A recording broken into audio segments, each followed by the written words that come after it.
اللہ رب العزت نے ہمیں بے شمار نعمتیں عطا فرمائی ہیں۔ ان نعمتوں میں سے بڑی نعمت ایمان کی سلامتی ہے اور امن ہے، اور معاشی اعتبار سے مضبوط ہونا بھی ہے۔ جو ضرورت ہے ہر فرد اور معاشرے کی کہ غذائی اشیاء کی اس کے لیے فراوانی ہو، تو یہ تین بنیادیں ہوتی ہیں کسی بھی معاشرے کی کامیابی کی، اس کی فلاح کی، اس کی اصلاح کی۔ اس لیے حضرت ابراہیم علیہ السلام نے اللہ تعالیٰ کے حکم سے حرم کے اندر، جب وہاں زندگی کا کوئی سامان نہیں تھا، نہ آثار حیات تھے، نہ پانی تھا، نہ کوئی درخت، اس لق و دق میدان کے اندر اپنے بچوں کو چھوڑا اور پھر کچھ دعائیں اپنے رب سے مانگی ہیں۔ اللہ تعالیٰ نے وہ دعائیں قبول فرمائیں اور انسانیت کے لیے ان دعاؤں کو مشاہد بنایا۔ سب اس کا مشاہدہ کر سکتے ہیں جو دعائیں انہوں نے مانگی تھیں۔ حضرت ابراہیم علیہ السلام کی دعاؤں کا تذکرہ سورہ ابراہیم میں ہے، جس کی ابتدائی آیات میں نے آپ کے سامنے تلاوت کی ہیں۔ حضرت ابراہیم علیہ السلام نے حرم میں یہ دعا مانگی ہے، رب اجعل ھذا البلد آمنا، اے میرے رب اس شہر کو امن والا بنا دے۔ امن بہت بڑی نعمت ہے، اطمینان اللہ تعالیٰ کی طرف سے خاص نعمت ہے۔ اسی وجہ سے نبی صلی اللہ علیہ وسلم کے ارشاد ہے، نعمتان مغبون فیہما کثیر من الناس، دو نعمتیں ایسی ہیں جس کے بارے میں اکثر لوگ دھوکے میں پڑے ہوئے ہیں، اور وہ دو نعمتیں یہ ہے الصحت والفراغ، ایک نعمت صحت کی ہے، ایک نعمت فرصت کی ہے، اطمینان کی ہے۔ یہ دونوں نعمتیں انسان کے پاس ہمیشہ باقی نہیں رہتی، لہذا فرصت، اطمینان اور امن جب ہو تو پھر انسان ان نعمتوں سے لطف اندوز ہو سکتا ہے۔ اگر نعمتیں بے شمار ہوں لیکن امن نہ ہو، اطمینان نہ ہو، ہر وقت جان جانے کا خوف ہو، تو پھر انسان کو نعمتوں کے باوجود چین، قرار اور سکون نہیں ملتا۔ ہر وقت آدمی بے قراری میں رہتا ہے، بے سکونی میں رہتا ہے۔ تو حضرت ابراہیم علیہ السلام نے اس میدان کے اندر آ کر چند دعائیں کی ہیں، رب اجعل ھذا البلد آمنا، اے میرے رب اس شہر کو امن والا بنا دے۔ آپ صلی اللہ علیہ وسلم نے اپنے معاشرے کو مأمون بنایا تھا، امن والا بنایا تھا۔ کسی کو کسی کی عزت پر یا اس کے مال پر یا اس کی جان کو نقصان پہنچانے کی جرت نہیں تھی، ہمت نہیں تھی۔ اتنا اللہ کا خوف دلوں میں بیٹھ چکا تھا، اور آپ صلی اللہ علیہ وسلم نے سزاؤں کا بھی نفاذ فرمایا اپنی زندگی کے اندر ہی۔ تو مسلم معاشرہ جو امن والا بنتا ہے اس کی دو ہی بنیادیں ہوتی ہیں، اللہ کا خوف بھی ہو، اللہ کا ڈر بھی ہو، جو بنیادی چیز ہے، اور پھر سزاؤں کا نفاذ بھی ہو قانون کے مطابق، تو معاشرے میں امن قائم ہو جاتا ہے۔ آپ صلی اللہ علیہ وسلم نے اپنے اصحاب کو ایک دوسرے کی عزت، مال اور جان کے بارے میں حساس بنایا تھا۔ خطبہ حجۃ الوداع میں جو خطبات ہیں حجۃ الوداع کے، اس میں خطبہ آپ کا یوم النحر کو بھی ہے، 10ویں ذی الحجہ کو بھی آپ نے خطبہ ارشاد فرمایا، جو عید کا دن کہلاتا ہے۔ آپ صلی اللہ علیہ وسلم نے اصحاب سے پوچھا، ای شہر ھذا، ای بلد ھذا، ای یوم ھذا، آج کون سا دن ہے؟ اصحاب رسول صلی اللہ علیہ وسلم خاموش رہے کہ شاید نبی صلی اللہ علیہ وسلم کوئی اور نام لیں گے اس کا۔ پھر آپ نے خود ہی فرمایا، الیس بیوم النحر، آج یوم النحر نہیں ہے، آج 10ویں ذی الحجہ نہیں ہے۔ پھر آپ نے فرمایا ایو شہر ھذا، مہینہ کون سا ہے؟ سب خاموش رہے. تو آپ نے فرمایا کہ یہ ذی الحجہ کا مہینہ نہیں ہے. اصحاب نے عرض کیا جی یا رسول اللہ ایسا ہی ہے. آپ نے فرمایا ایو بلد ھذا، یہ مقام کون سا ہے، شہر کون سا ہے؟ تو آپ نے پھر خود ارشاد فرمایا کہ یہ بلد حرام نہیں ہے، لیست ببلدۃ الحرام. سب صحابہ نے عرض کیا قل اللہ و رسول، اللہ اس کے رسول ہی بہتر جانتے ہیں، ایسا ہی ہے. تو آپ نے ارشاد فرمایا ان دماءکم و اموالکم، بے شک تمہارے مال، تمہاری جانیں، و اعراضکم، تمہاری عزتیں، حرام علیکم، تم پر محترم ہے، کحرمت یومکم ھذا، جیسے یہ دن محترم ہے یعنی یوم النحر، والشہر ھذا، جیسے یہ مہینہ محترم ہے ذی الحجہ کا، وبلد ھذا، جیسے یہ شہر محترم ہے مکۃ المکرمہ، جیسے ان کی عزتیں ہیں، ان کا احترام ہے. مسلمان کی جان، مال اور عزت کا بھی احترام ہے. تو آپ صلی اللہ علیہ وسلم نے اس کے بارے میں حساس بنایا تھا. اسی وجہ سے نبی صلی اللہ علیہ وسلم کے ارشاد ہے کہ لا یحل لمسلم ان یروع مسلما، کسی مسلمان کے لیے حلال نہیں ہے کہ کسی دوسرے مسلمان کو ڈرائے. مسلمان کو ڈرانا حرام ہے. اسی طرح مسلمان کی طرف ہتھیار کا اشارہ کرنا، بندوق کا اشارہ کرنا حرام ہے.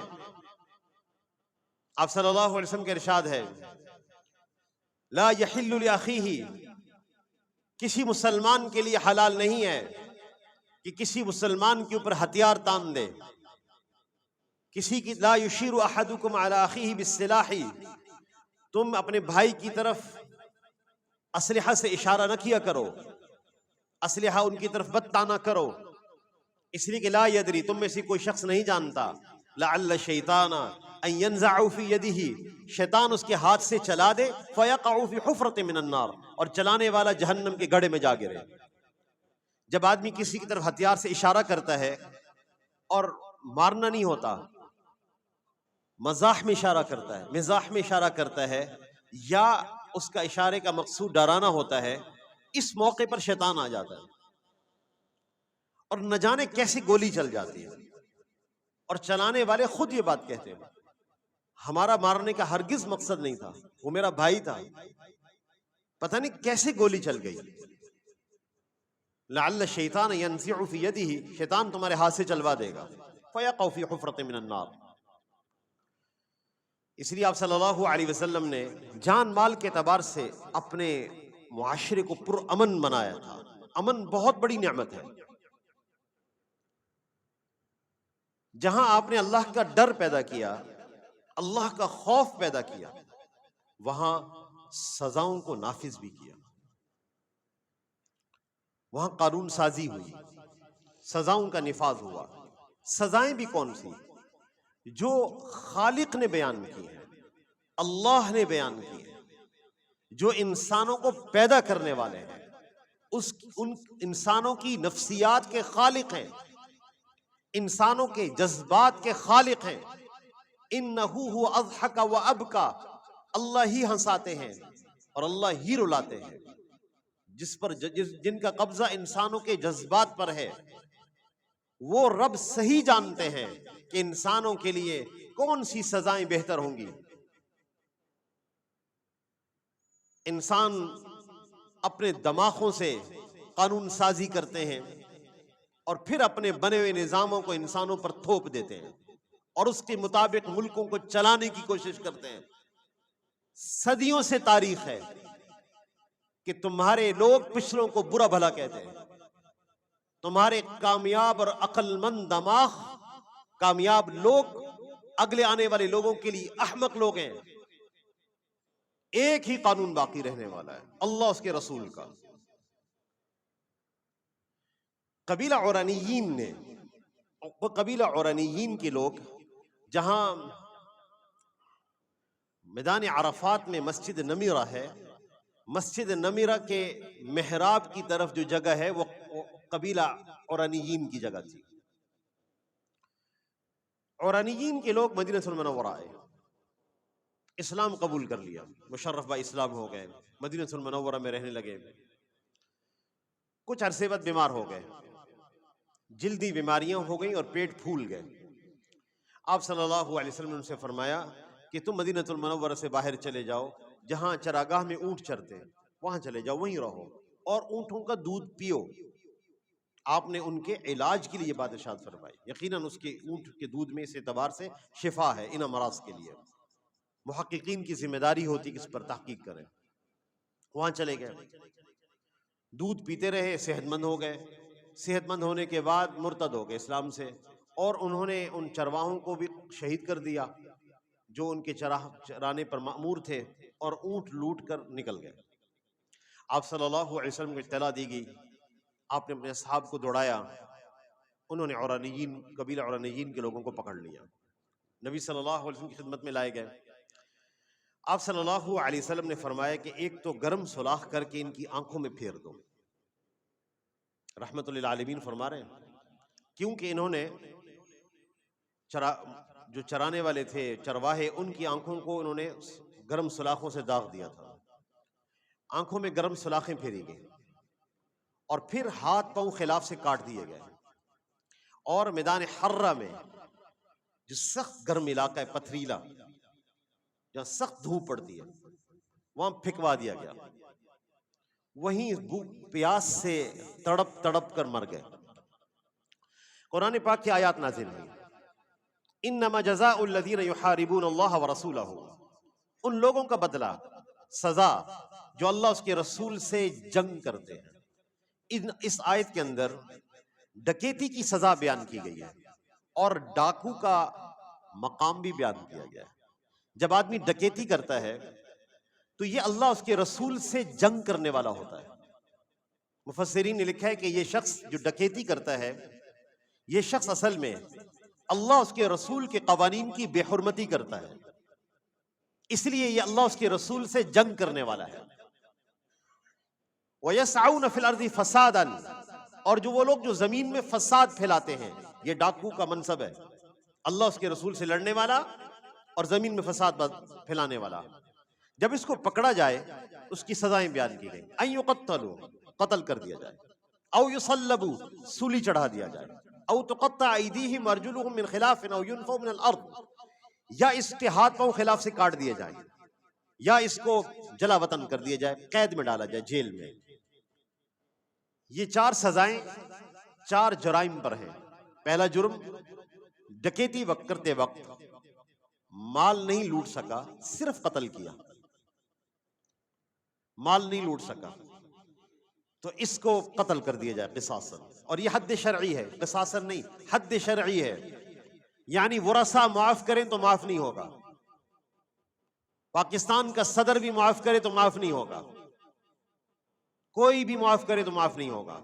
ورثہ کہتے ہیں جی ہم نے معاف کر دیے، کوئی معافی نہیں، حد شرعی ہے، قتل کیا جائے، اللہ کا حق ہے، یہ اللہ کا حق یہاں ادا کرنا ہوگا۔ او یصلبوا، ڈکیتی کرتے وقت مال بھی چھینا، قتل بھی کیا، سولی چڑھاؤ۔ اور ڈکیتی کرتے وقت صرف مال چھینا ہے تو ہاتھ پاؤں خلاف سے کاٹ دو، دایاں ہاتھ بایاں پاؤں۔ اور ڈکیتی کرتے وقت صرف ڈرایا ہے، نہ مال چھینا نہ جانی نقصان پہنچایا، تو ينفوا من الارض، اس کو جیل میں ڈالو۔ ذالک لہم خزی فی الدنیا، یہ دنیا کی سزا ہے، رسوائی ہے، ولہم فی الآخرۃ عذاب عظیم، اور آخرت میں تو عذاب عظیم ہے ان لوگوں کے لیے۔ ان سزاؤں کے لیے، ان سزاؤں کے نفاذ کے لیے کڑی شرائط ہیں، ایسے نہیں کسی نے کہہ دیا ڈاکو ہے اور قتل کر دیا جائے، نہیں نہیں جناب، ان سزاؤں کے نفاذ کے لیے بھی کڑی شرائط رکھی گئی، معیارات رکھے گئے، گواہ کیسے ہوں گے، کس طرح جج سزا دے گا، قاضی کیسے فیصلہ کرے گا، کڑی شرائط ہیں، اور کڑی شرائط کے بعد سزاؤں کا نفاذ ہوگا۔ جب یہ نفاذ ہوا، اللہ نے اتنا امن قائم کیا کہ عدی بن حاتم، حاتم طائی کے بیٹے، حاتم طائی مشہور سخی ہیں، تو اس کی قبیلے کی عورت نے ان کو جا کر کہا میں ایسے سخی کے پاس سے آ رہی ہوں جس کی سخاوت تیرے باپ کی سخاوت سے بھی زیادہ ہے. تو عدی اس کی وجہ سے نبی صلی اللہ علیہ وسلم کی خدمت میں حاضر ہوئے اور سخاوت سے متاثر ہو کر اسلام قبول کیا. اس وقت وہ صلیب پہنے ہوئے تھے، نصرانیت کے مذہب پر تھے. آپ نے عدی بن حاتم سے فرمایا، عدی ایک تو کیسر و کسرا کے کنگن پہنائے جائیں گے اور ان کا مال و دولت فراوانی کے ساتھ مسلمانوں کو میسر ہو جائے گا، مسلمانوں کے لیے مال غنیمت کے طور پر آ جائے گا. کہ میں بڑا حیران ہوا کہ اتنی بڑی طاقتیں زوال پذیر ہو جائیں گی مسلمانوں کے آگے. دوسرا آپ نے فرمایا کہ عدی ایک خاتون حرہ سے اکیلی چلے گی، مکہ المکرمہ آئے گی، طواف کرے گی، اس عورت کو جان مال اور عزت کا کوئی خطرہ نہیں ہوگا. اور حرہ عراق کا شہر ہے، وہاں سے مکہ کا سفر کتنے ایام کا سفر، اور پھر وہ علاقہ وہ ہے جہاں قتل و غارت تھی، عزتیں پامال کی جاتی تھیں. ایسا امن قائم ہوا. تو خوف خدا اور دوسری بنیادی چیز سزاؤں کا نفاذ. لہٰذا ایک ذمہ داری ہوتی ہے ریاست کی کہ اسلامی سزاؤں کو نافذ کرے، اور ہمارے لیے سب سے بڑی رکاوٹ ان سزاؤں کے نفاذ میں وہ ادارے ہیں جن سے ہم قرض لیتے ہیں، چاہے وہ IMF ہو یا FATF ہو. جن سے ہم قرض لیتے ہیں وہ قرض اس بنیاد پر دیتے ہیں کہ اسلامی سزائیں نافذ نہ ہو سکے اور اسلام کی روح کے خلاف قانون سازی ہو. چاہے وہ قانون سازی کر دی جائے کہ 18 سال سے کم عمر میں شادی نہیں ہو سکتی، متصادم قانون ہے قرآن و سنت کے. ہماری پارلیمنٹ میں ہمارے جو پارلیمنٹ کا دستور ہے اس میں واضح طور پر لکھا ہے کہ حاکمیت اعلیٰ اللہ کی ہے، اور پارلیمنٹ کو اللہ اس کے رسول کے قانون کے خلاف قانون سازی کرنے کی اجازت نہیں ہے. یہ ہمارے پاکستان کا قانون کہتا ہے. تو یہ سزائیں ان کے نفاذ میں اللہ ہمیں معاشی اعتبار سے مضبوط کرے، استحکام دے، ہم ان سے باہر نکلیں، تب ہم اپنے نظاموں کو بنا سکیں گے. تو بہرحال حضرت ابراہیم علیہ السلام نے دعا فرمائی، رب اجعل ھذا البلد آمنا، اے میرے رب اس شہر کو امن والا بنا دے. اور اللہ نے اس شہر کو ایسا امن والا بنایا. اولم نمکن لہم حرما، کیا ہم نے حرم کو امن والا نہیں بنا دیا؟ یجبا الیہ ثمرات کل شیء رزقا من لدنا، ساری دنیا سے پھل اس حرم کی طرف کھینچے چلے جاتے ہیں، ہماری طرف سے دیا ہوا رزق ہے. ولکن اکثرہم لا یعلمون، لیکن اکثر لوگ یہ بات نہیں جانتے. اللہ نے کیسا وہاں امن قائم کیا، کیسا اس کو رزق والا بنایا، ثمرات سے بھرا ہوا بنا دیا، جبکہ وہاں کوئی چیز خود اگ نہیں سکتی، اس زمین میں صلاحیت نہیں ہے. تو بہرحال کسی بھی معاشرے کے لیے، اس کی کامیابی کے لیے 3 چیزیں بنیاد ہوتی ہیں: ایمان اور امن، اور اس کے ساتھ جو ہے معاشی استحکام. ان تینوں باتوں کو ابراہیم علیہ السلام نے دعا میں مانگا، اپنی نسل کے لیے دعا کی، اور اللہ نے اسے قبول فرمایا. انشاءاللہ ابراہیم علیہ السلام کی جو دعائیں ہیں انہی کے بارے میں تذکرہ مزید کرتے رہیں گے. اللہ تعالی ہم سب کو عمل کی توفیق عطا فرمائے. وآخر دعوانا ان الحمد للہ رب العالمین.